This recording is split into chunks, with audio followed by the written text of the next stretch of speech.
যিহেতু মই টুপচিঙা দলঙত আছোঁ, এতিয়া যাব লৈছোঁ টুপচিঙালৈ। আপোনালোকে চাই আছে নদীখন ইমান ধুনীয়া হৈ আছে, মৌচমটোৰ কাৰণে বৰ ভাল লাগিছে।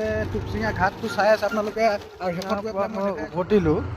তো দলঙৰ কামবিলাক যেনেকৈ স্পীডত হৈছে আপোনালোকক দেখাবৰ কাৰণে মই বাধ্যতা পৰি গ'লোঁ। তো ইয়াৰ কামৰ স্পীডটো চাওকচোন আপোনালোকে। লাগিছে নাই আপোনালোকে 2026ত দলংখন পাব বুলি কমেণ্টত জনাবচোন ৰাইজ। যিহেতু মই স্কুটিত গৈ আছোঁ, বৰ কষ্টকৈ যোৱা পাছতো মই আপোনালোকক ভিডিঅ'টো বনাই দিয়াৰ বাবে যে মই সেইখিনি এনে বেকাৰ যাব নিদিব। যিহেতু মোৰ কষ্টতাৰ ফলটো লাইকত আৰু ভিউটোত আহিব লাগে। এয়া চাওকচোন কিমান ধুনীয়াকৈ যে ব্ৰিজখন বনাই আছে, ইমান স্পীড। 2026ত ডেম চিয়'ৰ পাবলৈ আশা আছে। আৰু মনত দুখ নকৰিব, ডেম চিয়'ৰ পাই যাব।